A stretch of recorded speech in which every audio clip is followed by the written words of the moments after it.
드리려고 집사님 한 분이 본당으로 들어오시다가 자동문이 완전히 닫혀지기 전에 이렇게 문이 열려 있으니까 그 사이로 들어오시려다가 그만 어깨로 문을 받고 말았죠. 안 그래도 집에 눈을 치우다가 넘어져서 얼굴을 갈아버렸는데 예배 들러 오시다가 자동문에 어깨에 받쳤으니 얼마나 아프셨을까. 안내를 하던 우리 여집사님도 깜짝 놀라서 집사님을 안으로 인도해 드리시고, 그리고 자동문 스위치를 끄고 문을 개방시켜 놓았죠. 그리고 주일 오후에 모두가 마치고 다 돌아간 뒤에 제가 자동문을 닫으려고 스위치를 ON으로 작동을 시켰는데 이게 그때부터 꼼짝도 하지 않습니다. 문이 열리지도 않고 닫히지도 않습니다. 무슨 일인지 어제 오후에는 제가 그냥 손으로 강제로 밀어서 닫고 나왔는데, 문제는 새벽에 성경을 읽으려고 예배당에 들어오려는데 이게 전혀 작동이 되지 않습니다. 지금껏 이런 일이 없었는데 10년 전 본당을 리모델링하고 그때 설치했던 자동문인데 10년의 세월이 흘러가서 이젠 기계가 고장이 날 때가 되어서 그런지 꼼짝을 하지 않으니 이번 주간 또 해결해야 될 숙제가 하나 생긴 셈이죠. 무엇이 문제일지 지금으로서는 감이 오지 않지만 그래도 주님이 지혜를 주시면 또 금방 해결될 수 있지 않을까 생각해 봅니다. 이참에 문을 3년동 문이나 하이샤시 문짝으로 바꿔야 되나 그런 생각도 해봤습니다. 건물을 하나 유지한다는 것은 끊임없이 고치고 관리를 해야 되지요. 영원히 고장나지 않을 물건이 없고 기계가 없는 것입니다. 사람도 참 생각해 보니 고장나기 쉬운 존재인 것 같습니다. 고장날 정도로 생각해 보면 사람만큼 고장나기가 쉬운 존재가 있을까 싶을 정도이죠. 영적으로도 그렇고 육적으로도 마찬가지로 참 고장나기 쉬운 존재가 사람이다. 이렇게 말씀드릴 수 있겠습니다. 그래서일까 약속의 땅에 들어가야 하는 새로운 세대들에게 모세는 신명기에서 참 무척이나 할 말이 많아 보입니다. 도피성 제도를 비롯하여 여러 가지 일어날 문제와 그에 대비한 자세, 그리고 여러 가지 법들을 하나하나 다 규정하고 있습니다. 순결에 관한 법, 진영을 거룩하게 하는 법, 총회에 들어오지 못하는 사람들, 여자 포로를 아내로 삼는 규정, 패역한 아들에게 내리는 벌 등등 인간 사이에 일어날 수 있는 문제 전반에 걸쳐 가지고 하나하나 그에 대한 규정을 이렇게 말씀하고 있습니다. 결국은 육적으로도 영적으로도 건강하게 하시고자 하는 것이 바로 우리 하나님의 계획인 것입니다. 어제 토요일 그저께죠. 토요일 아침에도 어제 주일 낮 예배 때도 계속해서 말씀하고 있는 것이 바로 명령과 법도와 규례라는 말씀이죠. 오늘 신명기 26장 16절도 마찬가지입니다. 오늘 내 하나님 여호와께서 이 규례와 법도를 행하라고 내게 명령하시나니 그런즉 너는 마음을 다하고 뜻을 다하여 지켜 행해라. 17절도 같은 맥락이죠. 내가 오늘 여호와를 내 하나님으로 인정하고 또 그 도를 행하고 그 규례와 명령과 법도를 지키며 그의 소리를 들으리라 화근하였고, 그러니까 16절 17절 이 두 절에 계속해서 지금 신명기를 말씀하면서 제가 이야기하는 명령과 법도와 규례라고 하는 이 세 단어는 16절에도 나오고 17절에도 또 나오고 있죠. 그러니까 이 신명기 26장은요, 이스라엘 백성들이 가나안 땅에 들어가서 하나님께 드려야 할 첫 열매와 제사, 그리고 그들의 신앙의 고백을 다루고 있는 그런 성경인데요. 그래서 26장 앞부분부터 읽어보면 이스라엘이 하나님 앞에 감사하고 그분의 명령을 따르며 공동체의 연대감을 유지하는 것이 얼마나 중요한 것인지를 강조하고 있는 성경이 바로 26장입니다. 그래서 모세는 이스라엘 백성이요 하나님과의 관계를 소중히 여기고 그분의 뜻을 따르며 공동체의 도덕성과 정의를 유지하는 것이 얼마나 중요한 것인지를 일상에서 일어나는 전반적인 문제를 들어가지고 다시 한번 이스라엘 백성들에게 상기시켜 주는 것입니다. 그리고 또 모세를 통하여 말씀하는 이러한 규정들은요, 이스라엘이 하나님이 주신 법을 따르며 서로 사랑하고 존중하는 공동체로서 성장할 수 있도록 도와주는 아주 중요한 요소가 되는 거죠. 모세는 모압 평지에서 이스라엘 자손에게 율법을 전하면서 이 모든 명령을 지켜 행하고 여호와를 너의 하나님으로 인정하여, 그러니까 인정하여가 몇 절에 나옵니까? 17절, 오늘 여호와를 내 하나님으로 인정하고, 그리고 18절에는 또 뭐가 되게 한다는 것입니까? 그렇게 인정하고 명령과 법도와 규례를 지켜 행하면 18절에서 뭐가 되게 하고 19절에서도 뭐가 되게 한다 이렇게 말씀하고 있지 않습니까? 먼저 18절에는 뭐가 되게 한다는 거 약속하고 있습니까? 보배로운 백성이 되게 하시고, 19절에서는요 내 하나님 여호와의 성민이 되게, 그러니까 이 18절과 19절에서 보배로운 백성이 되게 하시겠다, 여호와의 성민이 되게 하시겠다, 이렇게 약속을 하고 있지 않습니까?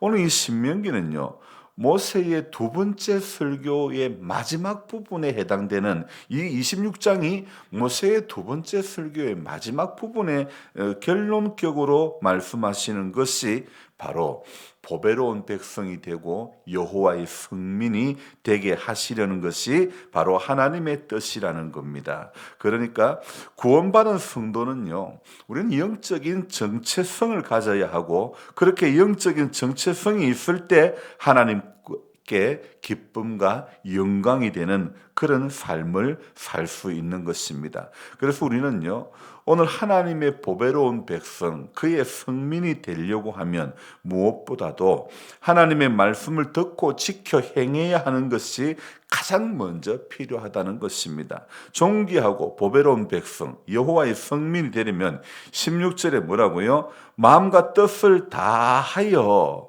오늘 16절 끝부분에 너는 마음과 뜻을 다하여서 지켜 행하라. 마음과 뜻을 다해서 좌우로 치우침이 없이 하나님의 말씀을 지켜 행해야 보배로운 백성 여호와의 성민이 된다는 겁니다. 말씀을 듣고 지키고 순종하는 자에게 하나님께서 복을 주시는 거죠. 성도가 하나님의 말씀대로 살지 않으면 세상 사람들로부터 비난을 받게 되고 하나님 아버지께는 영광을 가리게 되는 것입니다. 그래서 존귀하고 보배로운 백성, 왕같은 제사장으로서의 정체성을 가진 성도는 반드시 그 삶에 무엇이요? 말씀대로 살려고 하는 그런 애씀이 있어야 되는 것입니다. 그러기 위해서 반드시 하나님의 입에서 나오는 말씀의 교훈을 받고 말씀을 마음에 품고 간직해야 되는 것입니다. 시편 119편에서요 이 9절부터 12절을 제가 읽어드릴 텐데요, 거기에 어떤 말씀이 있는지를 한번 들어보시기 바랍니다. 119편 9절입니다. 청년이 무엇으로 그의 행실을 깨끗하게 하리이까? 주의 말씀만 지킬 따름이니이다. 내가 전심으로 주를 찾아싸우니 주의 계명에서 떠나지 말게 하소서. 내가 주께 범죄하지 아니하려 하여 주의 말씀을 내 마음에 두었나이다. 찬송을 받으실 주 여호와여, 주의 율례들을 내게 가르치소서. 그러니까 주님 앞에 범죄하지 않으려고 주의 말씀을 내 마음에 두었다는 이 고백들, 주의 계명에서 떠나지 말게 하옵소서. 청년이 무엇으로 그 행실을 깨끗하게 하리까? 주의 말씀만 지킬 따름이니이다. 말씀을 지킬 때 행실이 깨끗하게 하고 깨끗하게 되고, 말씀을 범죄하지 않으려고 말씀만, 주의 말씀을 내 마음에 두었다고 하는 시인의 고백이 우리의 고백이 되어져야 되는 것입니다. 그래야 보배로운 백성이 되고, 그래야 여호와의 택한 성민이 될 수 있는 것입니다.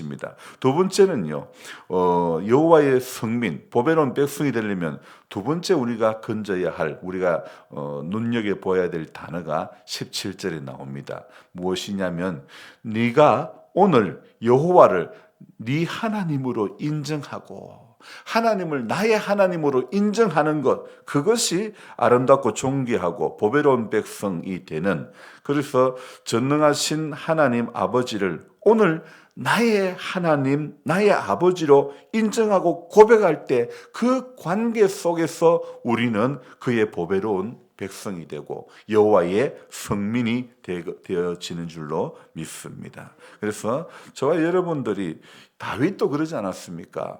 다윗이 하나님을 뭐라고 고백했습니까? 시편 23편 1절에서 여호와는 나의 목자시니 내가 부족함이 없으리로다. 하나님을 나의 하나님으로 인정하는 것, 내가 오늘 여호와를 내 하나님으로 인정하고, 우리 신앙의 가장 밑바닥에 있어야 될 것이 바로 이겁니다. 하나님이 내 아버지라는 것, 내 하나님이라고 인정되는 것. 여러분, 그것이 그렇게 인정할 때에 우리가 그의 보배로운 백성이 되고 그의 성민이 되는 줄로 믿습니다. 그래서 하나님을 전인격적으로 만나는 신앙적인 은혜 체험을 통해서 나의 하나님으로 인정하고 나의 하나님으로 고백할 수 있는 그런 성도가 되어야 하는 것이죠. 그래서 그런 사람들은요, 하나님의 말씀대로 살려고 애쓰고 하나님을 나의 하나님으로 인정하고 고백하는 자를 하나님이 존귀한 자로, 보배로운 자로, 여호와의 성민, 특별한 소유가 되게 해 주시는 줄로 믿습니다. 그러기 위해서 우리는 한시라도 하나님의 자녀라는 사실을 잊어서는 안 되고, 삶의 자리에서 주변 사람들에게 내가 그리스도인이라는 사실을 당당하게 드러낼 수 있는 코람대로의 신앙이 우리 안에 있어야 될 줄로 믿습니다. 그럴 때에 거룩하게 구별된 성민의 삶이 내 인생을 더욱더 가치 있게 만들고 더욱 보배롭고 존귀하게 만들어 간다는 사실을 알게 됩니다. 오늘 하나님의 약속이 무엇입니까? 18절, 19절과 18절에 무엇입니까? 제가 오늘 18절과 19절을 또 보면서 여기에 반복되고 있는 하나님의 약속이 있더라고요. 어떤 문장입니까? 18절과 19절에 제가 이거 오늘 말씀을 쭉 묵상을 하면서 18절에서 네게 말씀하신 대로, 그리고 19절에는 또 뭐가 나옵니까? 그가 말씀하신 대로. 오늘 이 본문을 읽으면서 묵상을 하면서 하나님께서는요, 말씀하신 대로 이루어 가시는, 말씀하시는 대로 역사하시는 하나님이신 줄로 믿습니다. 그분은 자신이 하신 말씀대로 그 말씀을 이루시는 하나님이십니다. 그러므로 오늘도 성도된 우리는요, 하나님이 말씀하신 대로 이루시는 하나님이기 때문에 16절 끝에 무엇을 이야기합니까? 말씀하시는 대로 이루시는 하나님이기 때문에 우리는 16절 끝에 지켜 행해야 되는 것이 우리의 본분인 줄로 믿습니다. 그리고 17절 끝에는 뭐라고 또 이야기합니까? 규례와 명령과 법도를 지키며 그의 소리를 들어라. 우리가 그의 소리를 들어야 될 이유가 무엇입니까? 말씀하신 대로 이루기 때문에 어떤 것을 이루어 가실지 그 목소리를 청종해야 되는 것 아니겠습니까? 그래서 오늘도 이 하루를 살아가면서 정말 지켜서 행하고 지키며 그의 소리를 듣는 것이 바로 보배로운 성도가 되는 길이고 여호와의 성민이 되는 길이라는 사실을 꼭 기억하시기 바랍니다. 그래서 항상 하나님 말씀 볼 때마다 여기에서 약속하고 있는 것이 무엇인가? 여기에서 내게 약속하고 있는 것이 무엇인가? 나에게 주는 말씀, 나에게 주는 문장으로 우리가 재해석을 해야 그 말씀이 내게 능력이 되고 힘이 되는 줄로 믿습니다. 그래서 오늘 이 하루의 삶을 살아가는 동안에도 지켜 행하고 그의 소리를 들을 수 있는 하나님의 사람들이 되기를 축복합니다. 기도하겠습니다. 좋으신 하나님 아버지, 고맙고 감사를 드립니다. 하나님 앞에 우리가 살아가는 동안에 하나님 늘 이 약속의 말씀, 보배로운 백성 또 여호와의 성민이 되기 위해서 늘 깨어서 기도하는 하나님, 그 자리에 설 수 있는 우리 모두가 될 수 있도록 도와주시기를 간절히 바라고 합니다. 살아계셔서 역사하시는 하나님 아버지, 오늘도 우리 인생 가운데, 인생의 여정 가운데 하나님 주의 도우심이 필요합니다. 주의 함께하심이 필요합니다. 주의 여호와 이레의 하나님의 손길이 필요합니다. 그래서 이날 하루도 인생의 여정 가운데서 우리가 하나님 말씀하신 대로 그 말씀의 역사를 경험하는 백성이 되기 위해서 지켜 행해야 되고 그의 소리를 들어야 될 줄로 믿습니다. 길을 쫑긋 세우고 성령께서 우리에게 하시는 그 음성이 들려지는 복된 하나님의 사람들이 다 될 수 있도록 주님 도와주시옵소서. 아버지 하나님, 아직까지는 춥습니다. 우리 성도님들, 고령이신 분들 하나님께서 한 분 한 분 다 지켜주시고 주님 출입에 어려운 일 당치 않도록, 낙상하지 않도록 하나님께서 지켜 주옵소서. 감사를 드리며 예수님의 이름으로 기도드리옵나이다. 아멘. 간절한 마음으로 주여 부르고 기도합니다. 주여, 주여.